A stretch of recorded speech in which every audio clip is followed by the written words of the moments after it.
Nah, artinya nih, biar kita semua tahu ya. Jadi ibadah berkualitas, sholat berkualitas, puasa berkualitas, haji berkualitas, umroh berkualitas, baca Quran berkualitas, zikir berkualitas, sedekah berkualitas, i'tikaf berkualitas. Itu dalam konteks ibadah. Apa lagi? Dalam hubungan antar manusia juga. Hubungan dengan manusia juga kita berkualitas. Hubungan dengan suami berkualitas, hubungan dengan istri, hubungan dengan anak, hubungan dengan orang tua berkualitas. Banyak, kalau nggak berkualitas kurang juga. Jadi kualitas itu kaitan dengan power dalamnya, tenaga dalam bahasa kitanya. Wah. Coba contoh gini. Ya ini kita antar semanusia dulu ya, sama istri misalnya, istri atau suami. Ya, kita pakai yang konteks hubungan maksimal. Jadi kita ngomong sama istri sering banyak ngomong, "Mami, I love you." "Mama, I love you." Nah, sering kok, satu hari 100 kali, "Mama, I love you." "Mama, I love you." "Papa, I love you." I love you. Aku sayang kamu. Begitu seterusnya. Bagus? Mantap? Nah, ya ikhlas, anggap ya ikhlas ya, ini aja istri kan. Tapi nggak berkualitas. Apa nggak berkualitas? Ngomongnya sambil lalu. I love you, I love you. Nggak ada ekspresinya. I love you, I love you. Ya nggak membekas. Ada bekasnya. Ya jadi rutinitas aja jadinya. Oh gitu. Tapi kalau kita bilangnya, "Mama, I love you." Sambil pakai dari hati itu, "I love you." Yang dengar pun, nah, gitu. Itu namanya berkualitas, ada powernya. Wah, power, tenaga dalam. Ya, nggak banyak-banyak, 3 kali, tapi sekali pukul, buk gitu loh. Nah, itu tenaga dalam tuh gitu. Itu perumpamaan. Ya, jangan digambarkan macam-macam, perumpamaan. Jadi dalamnya. Jadi baru pukulan, sering-sering mukul orang nggak tumbang. Kenapa? Pukulannya tidak pakai tenaga dalam. Tapi kalau mukulnya pakai tenaga dalam, sekali aja langsung push. Nah, begitulah ibadah. Harus berkualitas. Apa berkualitas itu? Kualitas itu artinya begini. Arti kualitas itu adalah, kualitas dalam ibadah adalah pikiran dan hati kita ikut hadir di dalam ibadah itu. Pikiran, hati hadir. Ikut. Jadi yang apa? Yang beribadah itu bukan hanya badan kita saja, bukan hanya mulut kita saja yang beribadah, tapi hati dan pikiran kita ikut ibadah. Justru poinnya di situ. Kekuatan ibadah itu pada pikiran dan hati. Ya kalau badan doang, badan ini kan jasad. Ya, justru hati dan pikiran itulah ruhnya ibadah. Jadi kalau jasad tanpa ruh apa? Orang tanpa akal, tanpa pikiran, tanpa hati gimana orang? Zombie, tahu zombie nggak? Apa zombie? Mayat hidup. Begitulah amal. Makanya harus kita berkualitas. Pikiran ikut, perasaan ikut. Nah, kalau sama manusia plus, pakai perasaan. Manusia pakai perasaan. Perasaan sama manusia itu. Jangan akal aja, pakai perasaan juga. Karena hubungan antara itulah Allah kasih kita perasaan, biar kita bisa berhubungan dengan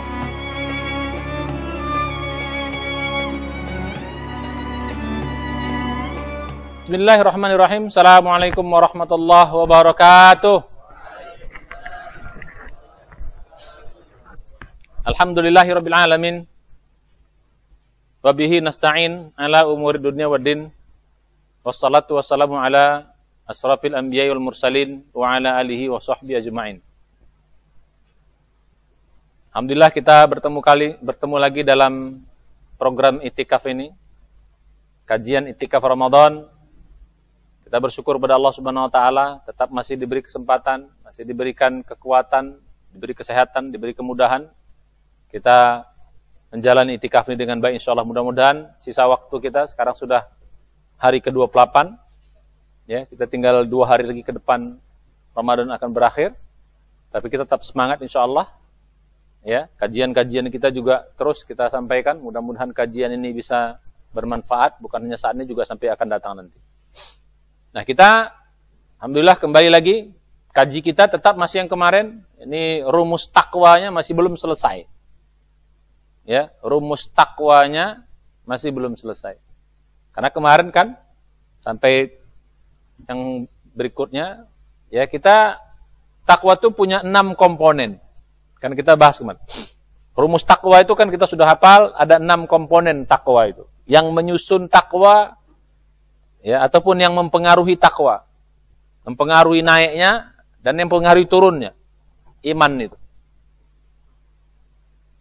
Ya. Jadi kembali lagi kita sedikit saya akan luaskan, ya. Sebenarnya istilah takwa ini bisa kita ganti sebenarnya. Jadi takwa ini kemarin rumusnya takwa sama dengan ibadah maksimal kali ikhlas kali kualitas ibadah dibagi 6 komponen. 3 di atas, 3 di bawah. Dosa, ya, hawa nafsu, terus cinta dunia. Ini sebenarnya takwa ini bisa kita ganti sebenarnya menjadi TI. TI itu apa? Tingkat iman. Tingkat iman. Jadi tingkat iman itu sebenarnya begini. Ini tingkat iman. Takwa itu kan istilah kita adalah tingkat iman yang tertinggi. Yang mesti kita capai. Misalnya ada lagi yang lebih daripada itu. Muhsinin, muhsin, ihsan. Ada lagi muqarrabin. Tapi ini yang diperintahkan Allah, sangat dianjurkan untuk kita mencapainya. Itu sebenarnya takwa itu adalah tingkat iman. Tingkat iman yang sudah tinggi. Makanya boleh juga kita bilang tingkat iman itu adalah apa tingkat iman. Jadi bisa kita balik. Tingkat iman adalah ibadah dikali ikhlas, dikali kualitas, dibagi dosa, hawa nafsu, tingkat iman. Karena takwa itu adalah tingkat iman tertentu. Makanya kemarin kita bikin, kalau tingkat imannya TI-nya 1000, maka itulah takwa. Nah, ini kemarin. Ya kan? Jadi kalau tingkat imannya sudah sampai 1000, itulah takwa. Itulah yang kita katakan kemarin sebagai titik takwa. Kalau kita dapat titik takwa ini, yang 1000 ini penyederhanaan aja, maka itulah kita akan, iman kita stabil terus. Dan cenderung akan insya Allah naik terus. Terjaga sampai kita dipanggil oleh Allah Subhanahu Wa Taala. Jadi tingkat iman. Jadi ada berapa komponen? Komponen ibadah, komponen ikhlas, komponen kualitas, komponen dosa, komponen nafsu. Ini ada 6 komponen. Ya, 3 komponen di atas mesti kita naikkan supaya tingkat imannya tinggi. Ya, komponen di bawah harus kita turunkan sekecil-kecilnya supaya tingkat imannya tinggi. Jangan sampai STMJ yang di atas naik, yang di bawah naik juga, ya nggak ada gunanya. Ya balik tabalik juga. Ibadah ningkat jadi 100, ya gitu. Yang ini ningkat juga jadi 100. 100 bagi 100, 1. Naikin lagi 500. Mantap nggak? Mantap. Yang ini naik lagi 500, sama aja.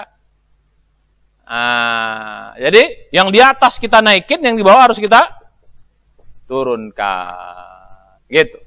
Ya, dan kita sudah bahas pada waktu yang lalu, kita sudah bahas apa? Komponen iman ibadah maksimal sudah kita bahas.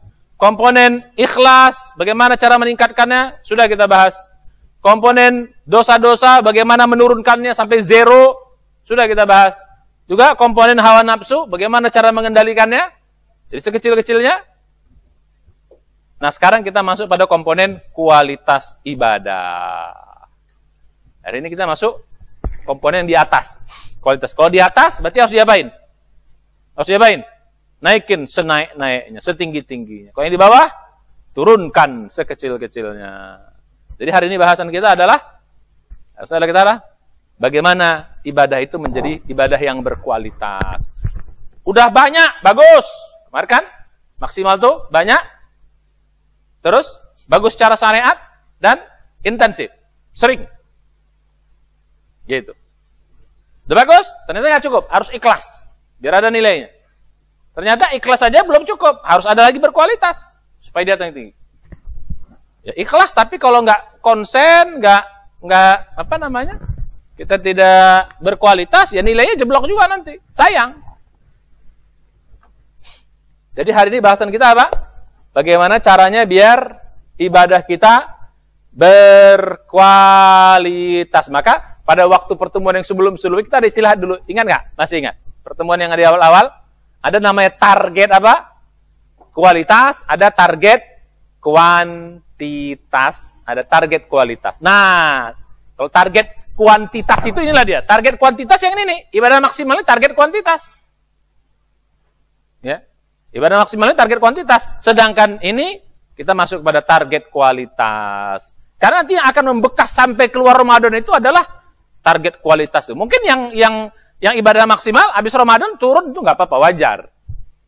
Ya, wajar. Tapi turun itu tidak sampai orang takwa itu tidak akan turun sampai nyungsep, tetap turun dikit saja. Tapi kualitasnya tetap berkualitas.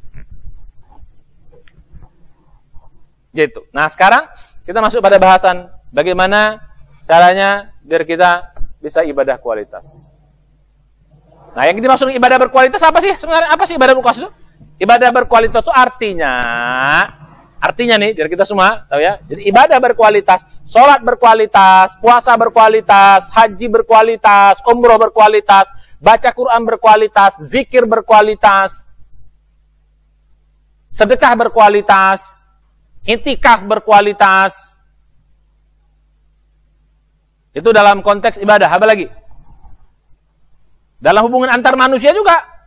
Hubungan dengan manusia juga kita berkualitas. Hubungan dengan suami berkualitas. Hubungan dengan istri, hubungan dengan anak. Hubungan dengan orang tua berkualitas. Banyak, kalau nggak berkualitas kurang juga. Jadi kualitas itu kaitan dengan power dalamnya. Tenaga dalam bahasa kitanya. Wah. Coba contoh gini. Ya ini kita antar semanusia dulu ya. Sama istri misalnya. Istri atau suami. Ya. Kita pakai yang konteks hubungan maksimal. Jadi kita ngomong sama istri sering banyak ngomong. Mami, I love you. Mama, I love you. Nah, sering kok, satu hari 100 kali. Mama, I love you. Mama, I love you. Papa, I love you. I love you. Aku sayang kamu. Begitu seterusnya. Bagus? Mantap? Nah, ya ikhlas, anggap ya ikhlas ya. Ini aja istri kan. Tapi nggak berkualitas. Apa nggak berkualitas? Ngomongnya sambil lalu. I love you, I love you. Nggak ada ekspresinya. I love you, I love you. Ya nggak membekas. Ada bekasnya. Ya jadi rutinitas aja jadinya. Oh gitu. Tapi kalau kita bilangnya, Mama, I love you. Sambil pakai dari hati itu, I love you. Yang dengar pun, nah, gitu. Itu namanya berkualitas, ada powernya. Wah, power, tenaga dalamnya. Ya, nggak banyak-banyak, 3 kali, tapi sekali pukul, buk gitu loh. Nah, itu tenaga dalam tuh gitu. Itu perumpamaan. Ya, jangan digambarkan macam-macam, perumpamaan. Jadi dalamnya. Jadi baru pukulan, sering-sering mukul orang nggak tumbang. Kenapa? Pukulannya tidak pakai tenaga dalam. Tapi kalau mukulnya pakai tenaga dalam, sekali aja langsung push. Nah begitulah ibadah. Harus berkualitas. Apa berkualitas itu? Kualitas itu artinya begini. Arti kualitas itu adalah, kualitas dalam ibadah adalah pikiran dan hati kita ikut hadir di dalam ibadah itu. Pikiran, hati hadir. Ikut. Jadi yang apa? Yang beribadah itu bukan hanya badan kita saja, bukan hanya mulut kita saja yang beribadah, tapi hati dan pikiran kita ikut ibadah. Justru poinnya di situ. Kekuatan ibadah itu pada pikiran dan hati. Ya kalau badan doang, badan ini kan jasad. Ya, justru hati dan pikiran itulah ruhnya ibadah. Jadi kalau jasad tanpa ruh apa? Orang tanpa akal, tanpa pikiran, tanpa hati gimana orang? Zombie. Tahu zombie nggak? Apa zombie? Mayat hidup. Begitulah amal. Makanya harus kita berkualitas. Pikiran ikut, perasaan ikut. Nah, kalau sama manusia plus, pakai perasaan. Manusia pakai perasaan. Perasaan sama manusia itu. Jangan akal aja, pakai perasaan juga. Karena hubungan antara itulah Allah kasih kita perasaan, biar kita bisa berhubungan dengan manusia lainnya. Ya, jadi gitu. Kalau hati itu lebih berkaitan kepada hal-hal yang bersifat abstrak, gaib. Kalau akal itu berkaitan dengan hal-hal yang bersifat bisa diukur, bisa dilihat, ya, bisa dianalisa. Itu kerjaan akal, namanya tafakkur. Tapi kalau antar manusia, itu namanya pakai perasaan, pakai feeling.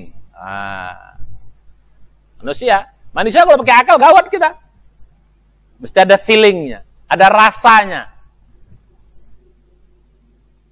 Keindahan, ya, itu semua namanya adalah keindahan, kelembutan, itu perasaan. Itu mesti pakai feeling, nggak bisa pakai akal. Keindahan nggak bisa pakai akal, nggak nyampe keindahan pakai akal. Kelembutan juga nggak bisa pakai akal, mesti pakai perasaan, pakai feeling dapatnya. Nggak bisa kita pakai apa? Pakai akal saja. Contoh nih, ya, kalau kita makan, ngasih orang itu, kasih makan dia. Bagus kan ngasih makan kan? Tapi tempat makannya pakai pispot, bersih banget. Tahu pispot nggak? Tahu pispot? Yang biasa buat orang buang air, yang orang-orang sakit. Kayak gitu tuh. Sekali itu. Bersih, baru beli. Wow, bersih bagus banget. Kita kasih makan ya, Pak, silakan makan. Bagus, ada ayam, ada apa gitu. Logikanya ada masalah nggak? Ada masalah nggak? Ya enggak lah, orang ada makanan kok bersih semuanya kok. Halalan, thayyiban. Tapi secara manusia, masa sih tempat yang gitu. Jadi nggak selera kita makan. Jadi nggak selera kita makan. Nah, itulah perasaan. Jadi hubungan antar manusia itu harus pakai perasaan. Gitu. Itulah kualitas kalau sama manusia. Nah, sekarang balik lagi kita kepada ibadah gitu. Jadi kualitas ibadah itu terkait dengan apa? Pikiran dan hati harus ikut ibadah. Jadi sholat bukan hanya mulutnya, bukan hanya badannya, fisiknya bergerak, tapi pikirannya ikut sholat, hatinya ikut sholat. Zikir bukan hanya mulutnya saja, bukan badan yang goyang-goyang, mulut dia, tapi hati sama mulutnya ikut berzikir, hati sama pikirannya ikut berzikir. Sedekah bukan hanya tangannya, tapi hati dan pikirannya bersedekah. Itikaf bukan hanya badannya yang hadir di sini, tapi pikirannya di sini, perasaannya di sini, hatinya di sini. Tidak kemana-mana. Itu namanya kualitas. Tapi kalau kita tadi sholatnya udah banyak, tadi tuh banyak tuh, maksimal apa? Ikhlas insya Allah kemari. Tapi pikiran banyak keluar. Mikirin mudik, mikirin anak, mikirin istri, mikirin THR yang belum keluar, mikirin apa lagi? Baju yang belum dibeli, mikirin kue yang belum dibikin, ya. Jadi di sini nggak fokus akhirnya di sini. Ada nilainya ada, tapi nilainya kecil, nggak begitu besar. Tadi karena dikali. Ya, jadi kalau misalnya ibadahnya 10 maksimal. Ikhlasnya kita anggaplah 10, tapi kualitasnya 1. Jadi berapa? 100. Sayang. Gitu. Ya. Jadi kualitas itu terletak pada apa? Kita harus hati dan pikiran kita ikut. Ya. Ada yang mengatakan hadis, ada yang mengatakan derajatnya tidak sampai pada hadis yang marfu sampai kepada Nabi, cuman pada tingkat tidak sampai marfu dia. Ya. Mungkin mursal, mungkin mauquf gitu, tingkat sahabat sampai apa? Bunyinya apa? Innallaha la yaqbalu ya min 'abdin amalan hatta yashhada qalbuhu ma'a badani. Allah tidak menerima suatu amal yang hatinya, pikiran orang itu tidak ikut beramal bersama badannya. Jadi artinya yang beramal cuma badannya doang. Nah, dalam konteks sholat dia nggak khusyuk. Dalam konteks ngaji dia nggak khusyuk. Dalam konteks zikir dia nggak khusyuk. Gitu loh. Kalau kok nggak khusyuk, fawailul lil musallin. Bisa begitu. Ya, kadang nggak lalai hatinya. Nah, jadi lawan daripada hati ikut hadir, ya tidak hadir. Kalau tidak hadir, artinya lalai. Lalai dalam konteks sholat, namanya sahun. Hadir dalam konteks sholat, namanya khusyuk. Jadi sholat khusyuk, zikir khusyuk, baca Quran khusyuk, etikaf khusyuk, sedekah khusyuk, umrah khusyuk, haji khusyuk. Wah, gitu. Ngobrol kita sama, dalam konteks manusia, ngobrol kita sama suami kita, ngobrol sama istri kita. Apa kabar kok? Ya, mulut doang. Ya, hati kita kemana-mana. Badannya di istri pertama, hati dan pikirannya entah pula ke istri-istri yang mana kan. Salah sebut pula nanti. Yang satu yang satu D gitu kan. D loh, yang mana itu? Bahaya kita. Ya, itu perumpamaan. Jangan diambil ke hati. Nah, balik kita kepada yang tadi. Ya, jadi yang namanya ibadah berkualitas itu artinya apa? Pikiran dan hati kita ikut di dalamnya. Dalam konteks sholat atau zikir istilahnya apa? Khusyuk. Ya. Zikir juga bisa istilah khusyuk. Alam ya'ni lil ladzina amanu an takhsha'a qulubuhum li dzikrillah. Tidakkah datang waktunya bagi hati orang-orang beriman itu untuk khusyuk ketika dia berzikir kepada Allah. Jadi khusyuk itu bukan hanya konteks sholat, zikir pun dia khusyuk. Dan bisa kita tarik dalam konteks ibadah pun kita harus khusyuk. Apa arti khusyuk? Pikiran dan hati hadir ikut bersama ibadah itu. Nah, jadi balik kita kepada sekarang. Jadi itu tentang kualitas. Nah, sekarang masuk kita kepada tingkatan kualitas hadirnya itu apa? Ada 3 tingkatan nih. Yang namanya hadir ikut itu ada 3 tingkatan. Nah, bagaimana caranya nanti? Kita harus tahu dulu. Oh, tingkatan paling cetek ini. Tingkatan yang sedang ini. Tingkatan yang paling tinggi nih. Kalau bisa kita di sini sampai paling tinggi. Tapi untuk baru belajar minimal tingkat 1 dulu, tingkat dasar. Tingkat primary. Nah, habis itu baru tingkat intermediate, baru nanti tingkat advance paling tinggi. Ya. Jadi gitu. Tingkat ibtidaiyah kalau sekolah. Habis itu tingkat ya sanawiyah, baru tingkat aliyah. Baru kalau bisa tingkat paling tinggi lagi. Jadi, apa tadi? Tingkat dasarnya apa? Ada 3. 1, 2, 3. Yang pertama, 3 dasarnya apa? Yang khusyuk yang pertama atau kualitas yang pertama. Hadirnya hati itu pertama adalah fokus, konsentrasi, sadar. Nah, istilahnya itu. Sadar, fokus, konsentrasi. Itu tingkat yang paling sederhana, yang paling cetek. Yang minimal harus kita ada. Kalau itu nggak ada, makanya tingkat yang di atas itu mengikut ini. Kalau yang 1 udah nggak ada, 2, 3 nggak ada. Orang 1 juga nggak ada, gimana 2, 3 mau ada? Gimana orang mau ikut tanding, hadir pun nggak gitu loh. Jadi sebelum tanding apa dulu? Sebelum tanding apa dulu? Hadir dulu. Nah gitu juga, gimana mau akal pikiran mau ikut nanti pada level berikutnya, hadir aja dia nggak. Macam kalian, gimana kalian mau memahami ceramah ini? Yang ada di sini juga ini, orang hadir juga enggak. Gimana mau paham apa saya sampaikan? Nonton juga enggak. Jadi pertama harus hadir di sini. Jadi pikiran sama hati harus hadir. Namanya hadir itu apa? Sadar. Tahu sadar? Hadir. Kamu sekarang sedang konsen nengok saya? Konsen mendengar? Itu berarti namanya hadir. Tapi kalau nggak konsen, matanya ke saya, telinganya macam-macam dengar, tapi pikirannya, atau pikirannya nengokin muka saya, itu jenggot Ustaz Sambo kok banyak bebannya sekarang. Ya. Jadi bukan mikir ucapan kita, dia nengok mulut saya juga, orang jenggot saya pula kan. Nah itu berarti sudah tidak fokus lagi. Jadi gitu. Apa tingkatan pertama? Sadar, fokus, konsen, atau istilah yang lain apa? Hadir. Hatinya hadir. Hadir itu berarti ikut di situ. Salat, hati kita hadir. Ini dalam Al-Quran dikatakan kan? Ya ayyuhalladzina amanu la taqrabus shalah wa antum sukara hatta ta'lamu ma taqulun. Tuh. Surat 4 An-Nisa ayat 43.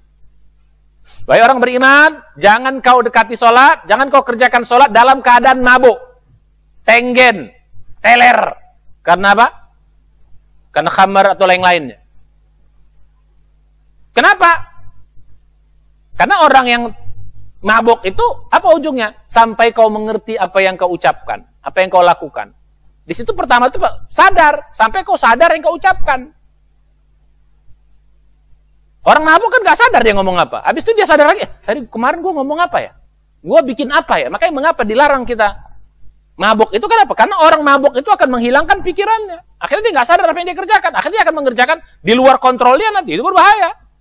Begitulah orang sholat. Jadi orang sholat, kalaupun dia tidak mabuk dalam arti real, tapi kalau dia nggak sadar apa yang dia ucapkan, nggak sadar apa yang dia kerjakan, sama dengan kita katakan sholat orang mabuk. Orang sholat mabuk nggak akan diterima karena dilarang. Jangan sholat dalam keadaan mabuk sampai begini. Berarti kalau masih seperti itu, sholatnya nggak diterima karena dilarang. Jadi tingkatan paling hadir. Baca Quran. Bismillahirrahmanirrahim. Alif lam mim dzalikal kitabul la raib. Dia bukan mulut doang, tapi pikirannya hadir di sini. Tapi karena udah hafal, pikirannya kemana-mana. Udah hafal, betul juga bacaannya, tapi pikirannya kemana-mana. Hanya mungkin dia sudah hafal, sudah tahu bacaannya. Ini namanya apa? Tidak hadir. Berarti kualitasnya 0. Ya kalau hadirnya 10%, ya nilainya sih 10%. Bisa aja 0. Ada nggak orang sholat yang 0? Pikirannya bisa. Allahu Akbar blank.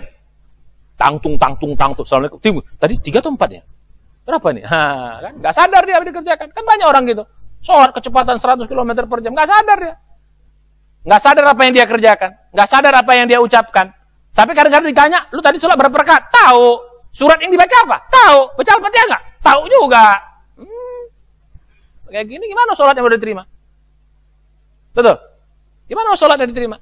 Nah sama dalam konteks kita apa sini? Itikaf, sadar selalu pikirannya di sini. Ya kalau sekali ada yang godaan tarik keluar itu biasa, itu bagian dari perjuangan, nggak apa-apa.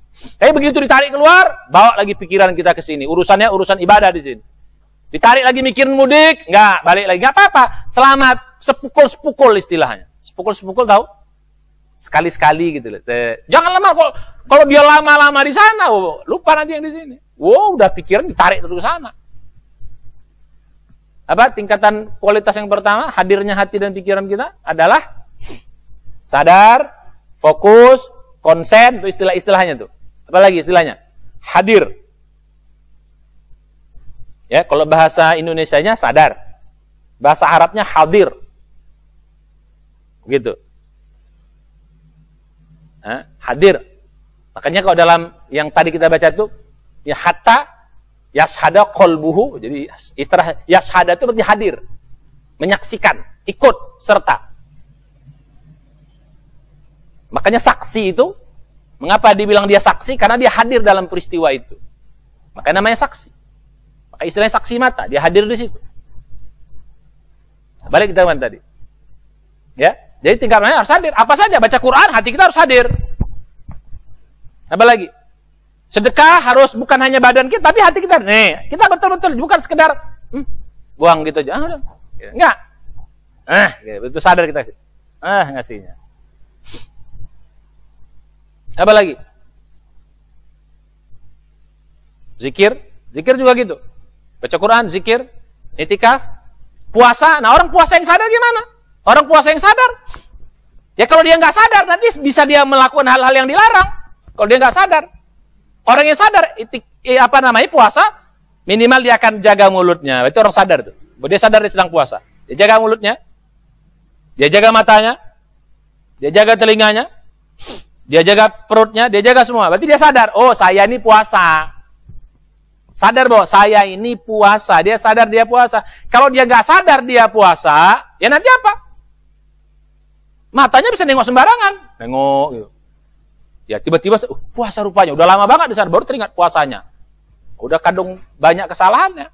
Ngomong sembarangan. Nggak sadar bahwa dia puasa. Jadi puasa itu bukan sekedar perut kita yang puasa. Atau badan kita yang puasa. Tapi yang puasa apa? Mata ikut puasa, mulut ikut puasa, telinga ikut, semua. Kenapa? Karena kita sadar bahwa kita puasa. Termasuk kita sadar puasa ketika kita kumur-kumur, gimana? Kumur-kumur? Nggak mau kita ini. Oh, kita sadar, saya ini puasa. Tapi kalau udah masuk duluan, sadar-sadar udah kenyang. Oh, baru sadar ya. Kau lupa nggak apa-apa. Lupa bener nggak apa-apa, ini dilupa-lupakan, baru bahaya, batal juga kalau begitu. Ya, jadi kita balik kepada itu yang pertama, sadar, hadir, ikut dulu. Nah, masuk kita level yang kedua. Apa level kualitas yang kedua? Hadir aja belum cukup, tapi sudah bagus, udah ada nilainya. Sholat, kita sudah konsen, sudah fokus, ingat kita apa yang kita ucapkan, ingat kita apa yang kita kerjakan, udah ada nilainya di hadapan Allah Subhanahu wa taala. Tapi kalau kosong, blank, nilainya 0. Karena kalau 0, 0 juga. Ya, kalau misalnya tadi ini, ya, 10, kualitasnya 0. 10 kali 10, 100. 100 kali 0? 100 kali 0? 0. Ya walaupun ya enggak sampai itu perumpamaan saja. Bisa saja 0. Orang sholat, yang saya bilang tadi, begitu takbir aja dia lupa tadi. Tadi gue niatnya apa ya? Zuhur apa asar tadi ya? Sering begitu enggak? Tadi itu takbir enggak ya? Tadi baca Al-Fatihah enggak ya? Itu blank.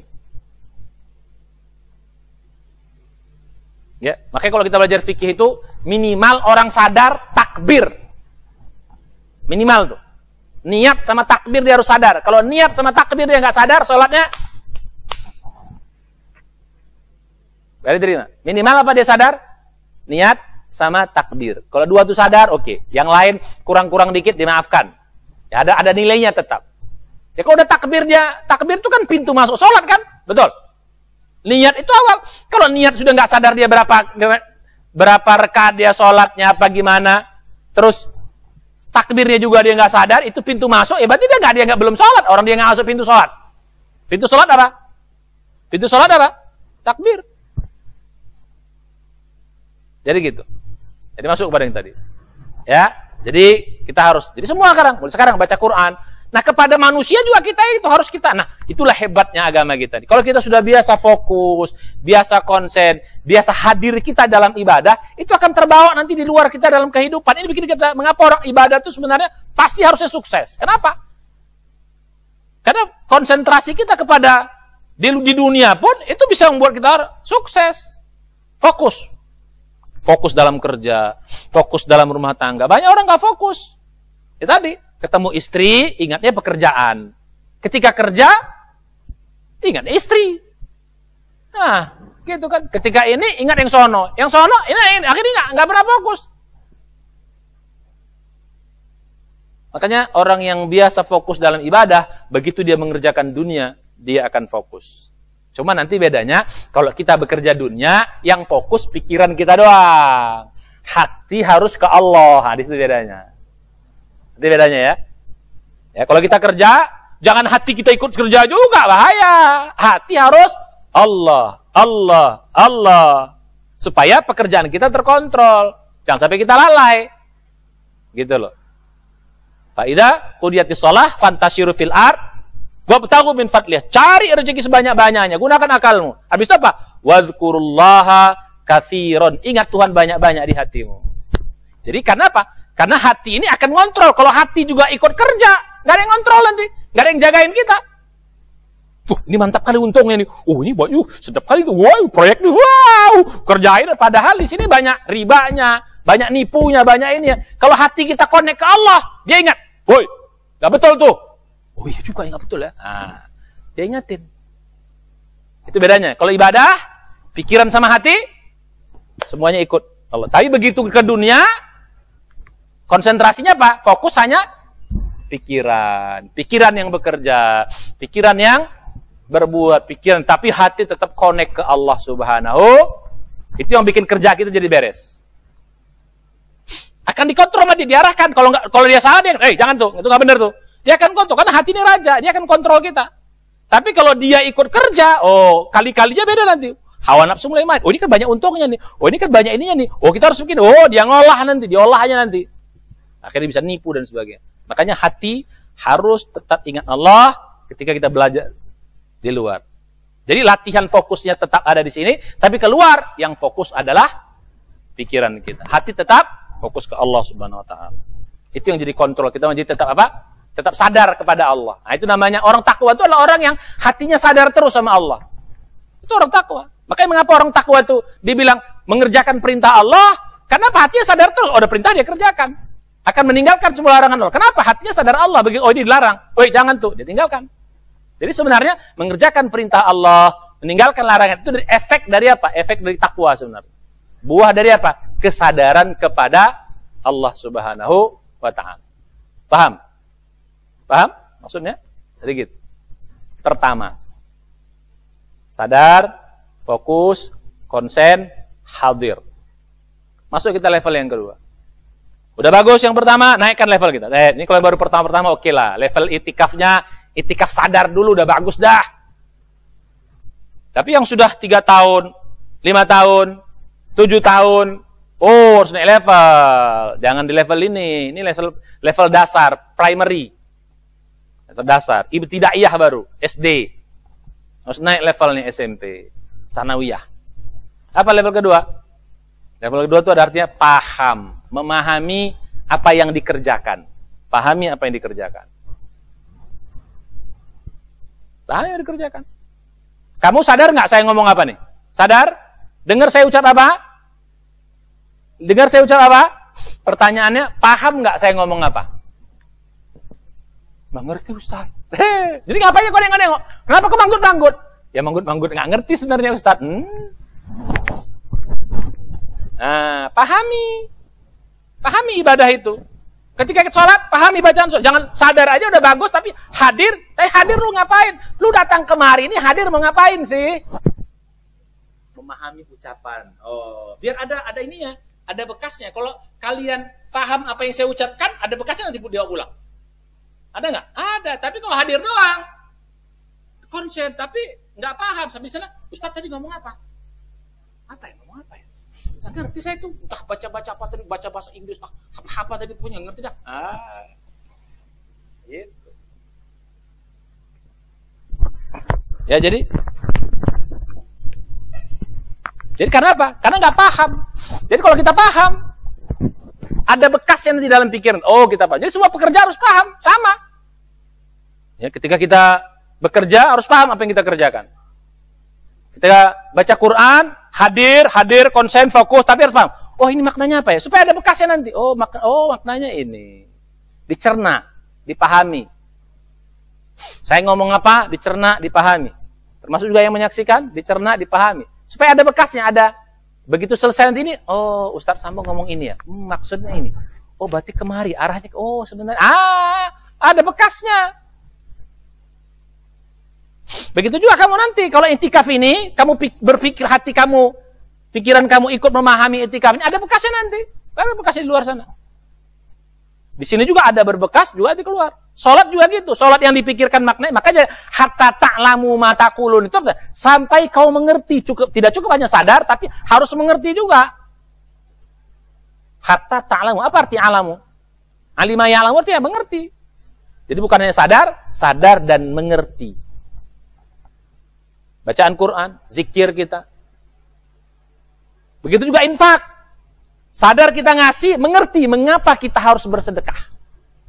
Biar ada efeknya nanti. Kalau kita cuma ngasih doang, nggak ngefek nanti. Oh, aku bersedekah ini sebagai aku ingin bersyukur kepada Allah. Aku bersedekah ini supaya Allah tolong aku nanti ketika aku bersedekah. Jadi sadar dan ngerti dia untuk apa dia harus bersedekah. Jadi ada feedbacknya yang kita dapat karena kita paham. Jadi tingkat kedua apa? Paham. Sekarang sholat, pahami bacaannya. Mulai takbir, pahami bacaan takbir. Ya, jadi ikut saja nggak cukup, harus nimbrung. Nimbrung itu ikut gitu. Ya, pahami bacaan sholat, pahami gerakan sholat, pahami zikir, pahami Quran, apa lagi? Termasuk kita puasa, bukan hanya sekedar kita sadar kita puasa, tapi kita harus, kenapa aku harus puasa ya? Untuk apa aku harus puasa ya? Kenapa aku harus lapar-lapar ya? Coba pahami. Laparnya nggak enak, tapi apa sebenarnya maksudnya Tuhan nyuruh aku lapar ini? Coba dipikirin gitu loh, direnungkan, dipikirin apa maksud kita disuruh puasa? Kenapa disuruh kita kendalikan hawa nafsu? Kenapa? Ini dipikirkan semua supaya ada bekasnya gitu loh. Tapi kalau cuman ya sadar dia puasa, memang dia nggak mengerjakan yang batal, ya nggak ini, tapi nggak ada bekasnya nanti. Selesai Ramadan ya sudah, ya nggak ada bekasnya. Nanti bekasnya, kalau puasa kita benar, salah satunya ya, dalam konteks lapar, kita tidak akan enak merasa lapar. Begitu nih orang lapar, kita tergerak untuk membantunya. Kenapa? Karena kita udah rasakan kapan nggak enaknya jadi orang lapar. Nah, kira-kira begitu. Kita akan bantu orang lapar nanti. Itulah sifat orang takwa. Wa yut'imuna at'ama 'ala hubbihi dzawil qurba. Ya, wa yut'imuna 'ala hubbihi ya, miskinan wa yatiman wa asira. Dalam surat 2 ayat 177 baru dilanjut dengan banyak lagi. Jadi kita harus latihan sekarang semua. Ini butuh latihan. Ya, sadar, habis itu faham. Oke? Bisa dipahami? Apa yang saya ucapkan sudah dipahami? Sadar nggak? Sadar. Paham? Ustadz, saya pahamnya cuma 50%. Oke, nggak apa-apa. Proses. Mungkin bahasa saya terlalu tinggi. Coba kalau saya pakai bahasa kampung saya ceramah ini. Kalian konsen, tapi paham nggak? Paham nggak? Berusaha, Ustaz, aku ngapa? Konsen bang, dengar betul. Tapi nggak ada satupun kalimat yang kalian tahu. Nah makanya sebelum kita masuk kepada level paham itu, jadi ya contoh sholat supaya paham apa? Ya pelajari bahasanya. Nggak bisa kita memahami sholat kalau kita nggak pahami bahasanya, makna sholatnya. Takbir, apa arti Allahu Akbar? Pahami. Nah, kalau kebetulan alhamdulillah saya ceramah pakai bahasa Indonesia. Kalau saya ceramah pakai bahasa Arab, saya nggak bisa, kalian pun nggak ngerti. Ya. Jadi gitu. Jadi pahami bahasanya. Karena ini kaitan dengan verbal, ya kita pahami kalimat-kalimatnya. Zikir karena verbal, pahami kalimat-kalimatnya. Sedekah dia tidak verbal. Pahami maknanya dalam artian, kenapa aku harus bersedekah? Apa tujuan aku bersedekah? Apa hikmah aku bersedekah? Jadi gitu, karena dia bukan kalimat verbal. Jadi nggak bisa, nggak ada kalimatnya. Sedekah itu kan nggak ada kalimat, karena dia memberi action. Puasa juga, dia bukan verbal, bukan ucapan, tapi dia perbuatan, action. Tuh, kenapa aku harus berpuasa? Pahami, puasa itu maknanya supaya ini, oh tujuannya. Jadi paham, supaya apa? Jadi sambil kita lapar, sambil kita, nah kembali saya bilang tadi, mengapa saya menyampaikan materi ini saat kita sedang i'tikaf? Kenapa? Kenapa? Saya sampaikan materi i'tikaf ini supaya kalian cepat paham. Oh iya ya, kita kan lagi i'tikaf ini. Cepat masuknya. Kita lagi i'tikaf. Saya pun yang menyampaikan lebih mudah karena saya sedang i'tikaf. Saya sedang i'tikaf, saya sedang juga memahaminya, kalian pun saya sampaikan. Oh, jadi cepat. Tek, dapat. Jadi paling paus menyampaikan materi i'tikaf pada saat kapan? Dia sedang i'tikaf. Namanya apa? Learning by doing. Mengapa kita setiap i'tikaf materi i'tikafnya akan kita sampaikan terus supaya apa? Supaya paham. Oh, makna i'tikaf. Oh, i'tikaf tujuan ini. Oh, yang diraih ini. Oh, yang dicapai ini. Oh, hambatannya ini. Ah, cepat terasa. Kenapa? Karena kita langsung terjun di dalamnya. Paham? Paham atau sadar? Paham atau sadar? Sadar dan paham. Berarti level 2 nih. Itu ya. Jadi pahami bahasanya. Kalau dia kaitan dengan verbal, Quran itu verbal. Berupa kalimat-kalimat, pahami makna ayatnya. Kalimat demi kalimat. Dzalikal kitabu la raiba fi, dzalika apa alkitabu apa la raiba fi hudal lil muttaqin. Apa itu? Ya enggak apa-apa, belajar, harus belajar terus supaya dapat. Terus belajar. Karena dia verbal. Zikir, salat, Quran verbal. Ceramah verbal. Bisa kita langsung pahami kalimatnya. Tapi kalau bahasa Arab, harus belajar bahasa Arab dulu. Kalau enggak, baca terjemahan. Zikir, enggak terlalu sulit, karena kalimatnya simpel-simpel. Nah sekarang kalau yang verbal, i'tikaf. Bagaimana memahami i'tikaf? Ya, kamu sambil duduk renungkan. Apa makna i'tikaf ya? Kenapa aku harus diam gini ya? Masa gini-gini aja sih? Coba, cerna. Akalnya masukin. Kan saya sudah kasih clue-nya. Oh, makanya saya kasih ilmu jurusnya supaya kamu memahami i'tikaf ini lebih utuh gitu loh, bukan sekedar diam doang, bukan sekedar ibadah doang, tapi berusaha memahami i'tikaf itu sendiri. Oh, ternyata i'tikaf itu kayak gini rupanya maknanya. Dengan i'tikaf kok rasanya aku lebih terasa gitu. Maka diajarin sekarang. Apalagi yang tidak verbal. Puasa tidak verbal. Tahu verbal ya? Verbal itu kata-kata kalimat, itu verbal. Ya. Tapi ada satu lagi yang dia bukan verbal, yang dia perbuatan. Ya, kita mesti paham, termasuk wudu. Wudu itu paham kenapa kita basuh tangan. Kenapa kita basuh muka. Kenapa kita basuh mulut. Itu salah satu maknanya supaya mencuci dosa. Makanya ketika kita berwudu, supaya kita paham, ya Allah, ketika kita cuci tangan kita, ya Allah, bersihkan dosa di tanganku. Kita kumur-kumur, ya Allah, bersihkan dosa di mulutku. Karena memang kumur-kumur itu untuk mengeluarkan dosa dari tubuh kita. Ya Allah, bersihkan dosa dari mukaku, mataku yang mungkin nengok nggak benar. Ya Allah, bersihkan dosa dari telingaku mungkin dengar nggak benar. Ya Allah, bersihkan dosa dari tanganku karena megang mungkin nggak benar. Ya Allah, bersihkan kepalaku mungkin banyak mikir nggak benar. Ya Allah, cuci kaki, bersihkan kaki mungkin langkah yang nggak benar. Itu pahami, nyok. Coba kalau wudu kayak gitu, ada rasanya nggak? Ada rasanya nggak? Jadi enaknya ibadah, nikmatnya ibadah ketika kita paham. Kalau nggak paham kan, yang memang fokus bagus, tapi nggak paham nggak enak. Coba sambil soal pahami. Al-Fatihah. Alhamdulillahirabbil alamin. Masuk. Segala puji bagimu ya Allah, Engkau Tuhan semesta alam. Ulang lagi, alhamdulillahirabbil alamin. Segala puji bagimu ya Allah, Engkau Tuhan. Coba pahami pelan-pelan. Makanya bacanya pelan, tenang. Terus coba dipahami maknanya. Itu nanti ada rasanya tuh. Iyyaka na'budu wa iyyaka nasta'in. Hanya kepada Engkau ya Allah kami menyembah beribadah. Hanya kepada Engkau kami mohon pertolongan. Pahami. Masuk tuh nanti. Pelan. Paham, lama-lama dia turun ke hati. Bisa dipahami? Lama-lama kamu juga gini. Saya sampaikan nih, kalau kamu pikirkan, terus kamu pahami. Nah, satu jembatan lagi tinggal tuh. Baru di sini tuh, paham tuh baru di sini. Satu jembatan lagi untuk masuk kemari. Baru kita masuk level 3. Begitu dia masuk kemari, baru dia keluar powernya. Tak, gitu loh. Ada satu jembatan lagi. Paham, baru di sini. Sekarang turunkan dia kemari. Karena power tuh nanti di sini. Kata Nabi, ada segumpal daging. Ya. Ya inna fil jasadi mudghatan. Di dalam tubuh itu ada segumpal daging.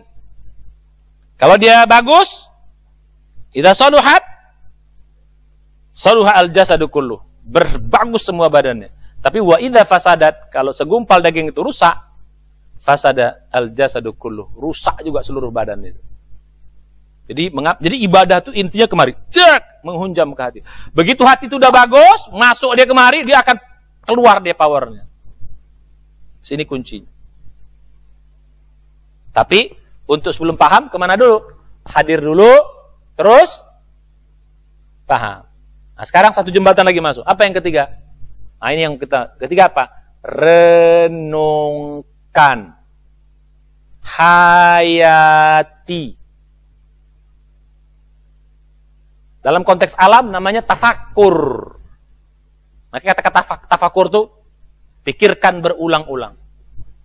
Jadi merenung itu artinya apa? Berpikir berulang-ulang, makin dalam, makin luas, makin apa istilahnya? Makin dalam, makin luas, makin apa lagi istilahnya itu? Makin tajam. Wah. Tafakur. Kalau dalam konteks Quran namanya apa? Tadabbur. Afala yatadabbaruna Quran? Am ala qulubin aqfaluha. Apakah mereka tidak mau menghayati Quran atau hati mereka yang tertutup? Hati. Tadabbur.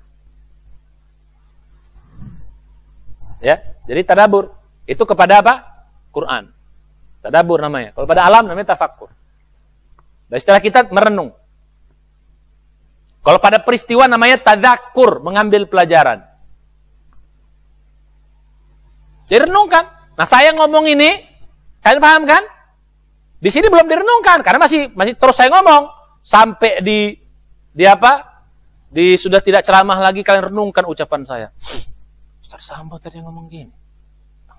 Ini. Ulang. Tadi dia ngomong ini. Gabung. Oh, ternyata Ini rupanya intinya. Gitu. Jadi kita sampai pada inti suatu ilmu, ya, satu pemahaman kalau kita renungkan. Quran juga gitu. Kau baca, kau paham. Kalau kamu renungkan, ini kenapa kayak gini ya? Renungkan. Kok bisa begini ya? Kok kalimat yang ini di sini? Kok kalimat yang sana di sana begitu? Loh, kok bisa begini ya? Terus, masih nggak ngerti juga? Tanya juga, kalau bertanya. Dapat kamu rangkai dengan berbagai informasi. Ya Allah. Rupanya maksudnya ini toh. Gitu. Itu namanya merenung. Menghujam nggak sih? Bisa dipahami? Jadi tingkat 3 apa? Merenung. Sholat juga gitu. Kalau sadar, mungkin sholatnya 2 rakaat 5 menit. Sadar, konsen, tenang. Sadar tuh kan, tenang dibaca, tenang diucapkan. Tuh kita pernah sudah belajar sholat khusyuk. Nanti kalau ada waktu di iktikaf ini, kita akan juga bahas tentang sholat khusyuk. Ada waktu. Ya, karena ini semua kaitannya dengan sholat juga semuanya nih. Sadar, 2 rakaat 5 menit. Makanya istilah saya, kalau yang belajar sholat khusyuk level 1 itu sholat sadar namanya. Khusyuk level 1. Sadar doang. Masuk level 2, sholat memahami. Itu level 2 tuh. Jadi sebenarnya kaitan dengan sholat. Kita mulai memahami bacaan. Nah 2 rakaat sambil memahami bacaan sholat, nggak cukup 5 menit. Karena plus memahami. Mungkin 10 menit. Atau 7 menit lah. Boleh. Karena setiap satu ayat, satu kalimat, kita paham. Rabbighfirli. Ya Allah, ampunkan dosaku. Warhamni, pahami. Sayangi aku. Wajeburni, cukupkan aku. Terus dipahami. Warfa'ni, angkat derajat. Warzukni, kasih aku rezeki. Terus dipahami. Nah, jadi lebih lambat nih kecepatannya. Karena kalau tadi sadar kan, tak,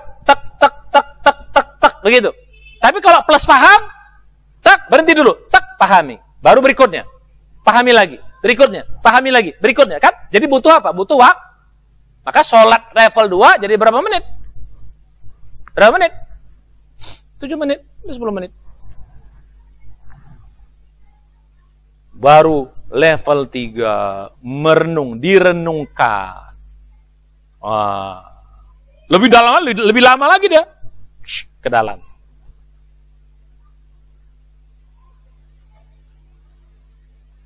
Mulai sekarang, coba.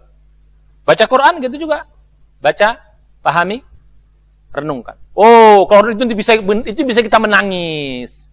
Itu bisa kita jadi sadar. Beda sadar yang tadi, beda dengan sadar tersadarkan. Ya Allah, ternyata. Hebat kok ya Allah. Jadi itu muncul gitu. Muncul sadar. Sadar itu satu kalimat yang mengagumkan keluar dari kita. Namanya kalimat kesadaran. Ya Allah. Itu yang bikin kita jadi top. Begitu kita sadar, iman langsung naik. Tang, naik iman terus. Naik iman. Begitu kita sadar, tang, naik terus iman. Kamu begitu sholat tuh, begitu sampai sadar kita, langsung kita nikmati sholat terus. Dahsyat. Kita bisa nangis. Kita bisa betah dalam sholat. Kita bisa asik dalam sholat itu. Jadi sampainya asik dalam sholat itu ketika kita masuk pada level 3. Level 2 udah mulai enak, tapi belum terlalu. Begitu level 3 kita renungkan, situ masuk. Begitu juga itikaf ini. Kalau kamu renungkan, dahsyat kamu. Itikaf kamu renungkan. Kenapa harus itikaf ya? Kamu sambil zikir. Nanti saya ajarkan teknik merenung. Nanti ada bab khusus namanya. Dalam ini, namanya teknik merenung. Supaya kita masuk sampai level 3 dalam amal ini. Ini kaitan kualitas. Merenung baca Quran, merenung zikir, merenung sholat, merenung doa, merenung puasa, merenung itikaf. Merenung. Muncul apa namanya? Jadi hasil merenung itu apa? Muncul namanya apa? Kalimat kesadaran. Beda sadar, beda kesadaran. Itu hal yang berbeda. Sadar dalam level pertama itu hadir. Tapi kesadaran, sama dengan cantik dengan kecantikan. Itu dua hal. Kalau cantik relatif. Tapi kalau kecantikan, itu berarti cantiknya udah begini. Kalau cantik relatif, situ bilang cantik, ini bilang tuh belum cantik. Ya, sana belum begitu. Tapi kok kecantikan, makanya sifat Allah tuh bukan adil, bukan nama Allah. Kan lain itu namanya kesukaan namanya Ar-Rahim, Al-Alim, semua kan. Kalau adil bukan Al-Adil, bukan gitu. Bukan dia yang maha adil, tapi apa? Al-Adl. Apa adil artinya? Keadilan. Beda.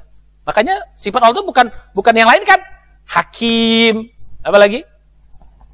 Ya, Alim, Sami, Basir, tuh gitu, pekerjaan semua tuh. Tapi bab adil bukan al-adil. Kalau orang yang adil namanya apa? Adil atau adil kalau maha adil. Tapi Allah tidak begitu. Al-adl. Apa arti al-adl? Keadilan berarti. Wow, lebih dahsyat lagi. Nah, sama kayak ini. Sadar level 1. Level tingginya apa? Kesadaran. Orang kalau udah sadar, itu tingkat paling tinggi dari pengetahuan. Contoh paling sederhana. Karena kalau udah sadar, akan ada action.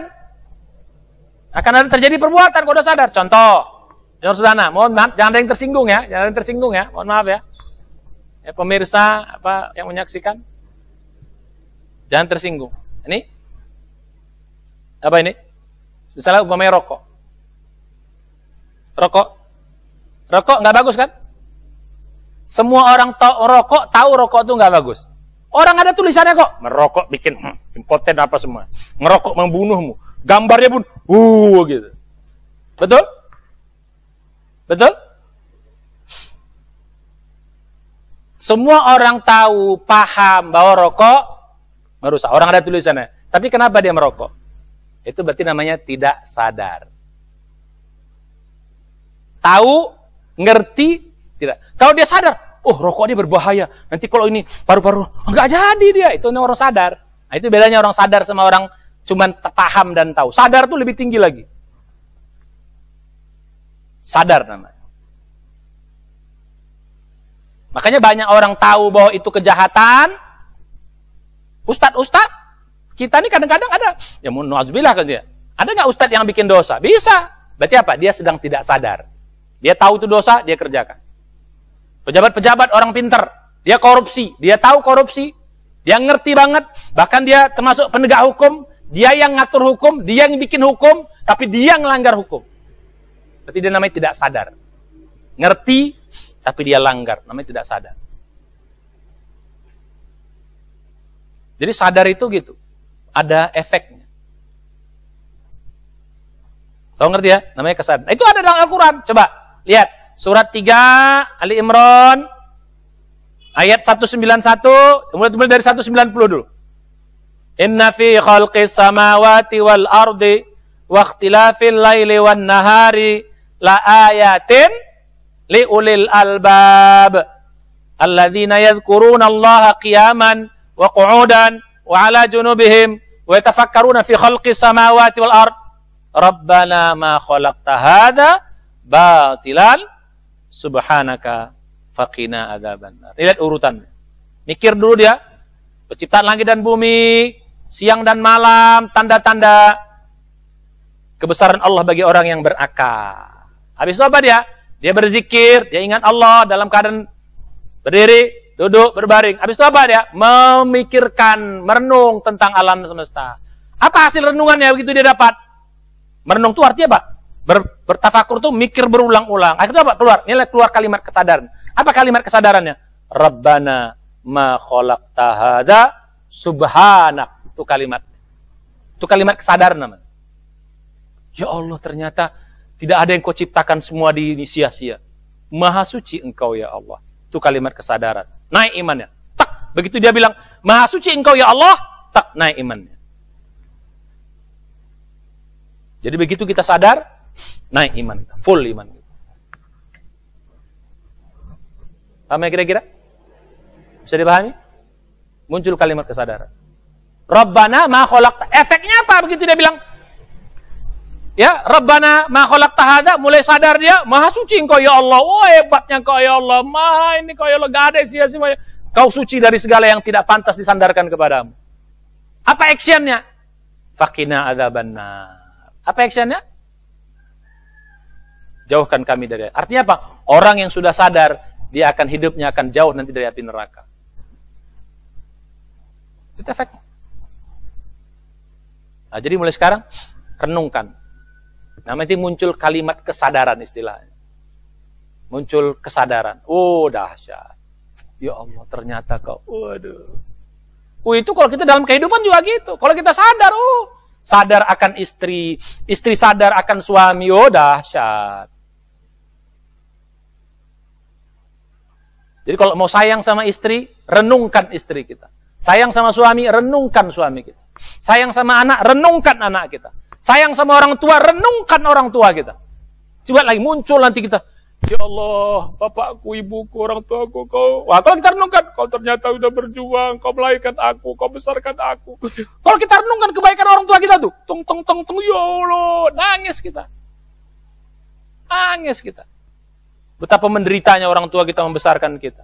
Melahirkan kita, ibu kita. Bapak kita cari makan. Coba renungkan. Muncul di kalimat kesadaran. Ya Allah, aku belum bisa bayar budi, ya Allah. Sekarang orang tua aku udah meninggal. Bapakku udah meninggal, ibuku udah meninggal. Aku lebih, muncul sadar. Gimana caranya biar kita bisa balas budi? Ya Allah, ampunkan dosa mereka. Lapangkan kubur mereka. Ya Allah, aku berjanji menjadi anak yang soleh, ya Allah. Untuk membalas budi orang tuaku. Nah, gitu akhirnya. Itu namanya anak yang sadar. Sebelum sadar apa dulu? Merenung. Sebelum merenung, paham dulu. Maka orang kan, ya boro-boro dia mau merenung. Hadir pun nggak ada. Ada bapak nggak? Ada, mana? Kono. Nggak pernah dia pikirkan bapaknya.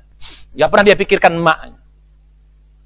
Boro-boro dia mau memahami penderitaan bapaknya. Boro-boro dia memahami kondisi ibunya. Ketika mereka melahirkan, ketika membesarkan, boro-boro itu dia pikirkan. Cuman tinggal kenangan, ya bapak saya yang melahirkan saya, ibu saya, sudah, that's all. Tidak, pikirkan orang. Maka nanti kita dalam itikaf ini renungkan semuanya. Renungkan bapak, renungkan ibu, renungkan anak, renungkan istri kalau punya istri, renungkan suami kalau kita itikaf. Atau yang itikaf di rumahnya. Renungkan semuanya. Akan muncul kalimat kesadaran. Kita menjadi pribadi yang lebih baik habis itu. Jadi anak-anak yang soleh, kalau kita pikir orang tua kita. Jadi suami-suami yang soleh. Jadi istri-istri yang solehah. Jadi anak-anak yang soleh. Jadi bapak-bapak yang soleh. Ibu-ibu yang soleh buat anak-anaknya. Ketika muncul kesadaran. Makanya saya bilang dari awal-awal ketika pertemuan kita. Kan saya bilang. Ketika istri kita mungkin ya keberatan. Anak kita mungkin keberatan. Kita berangkat itikaf. Bilang kan, nah bapak itikaf, pulang dia bapak lebih baik setelah itu. Harus begitu. Kenapa? Ketika kita sadar. Wahai adinda, istriku, aku pula akan lebih baik jadi suami setelah ini. Oh begitu. Kenapa? Kita sadar. Sebelum sadar apa? Kita merenung. Renungkan keluarga kita. Jadi bukan hanya merenung Al-Quran. Al-Quran kita renungkan, sholat kita renungkan. Itikaf kita renungkan, puasa kita renungkan. Termasuk juga ada bab yang kita renungkan adalah merenungkan diri kita muhasabah. Dan kita renungkan keluarga orang dekat kita. Renungkan juga kaum muslimin yang lebih luas lagi. Muncul, kalau udah merenung hasilnya apa?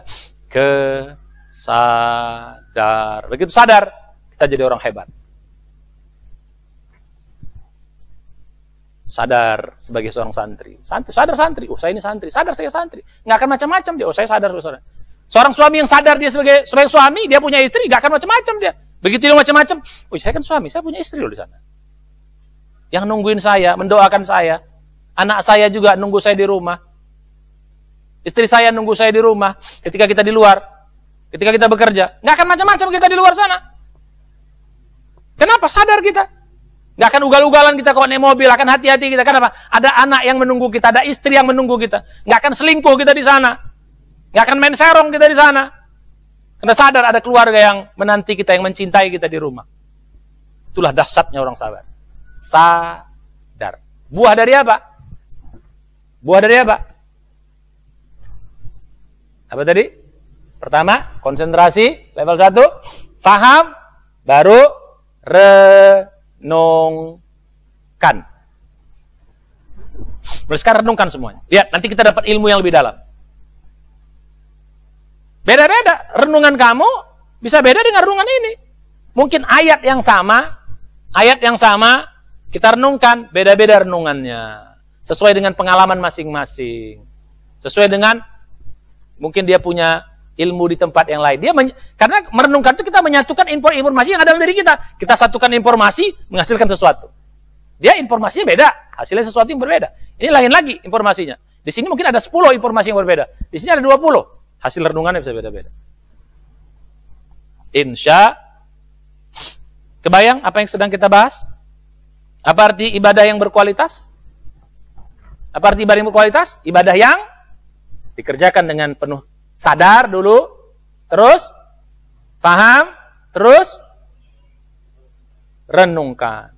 Setelah renungkan akan menghasilkan kesadaran. Begitu kesadaran akan menghasilkan action. Action. Perbuatan.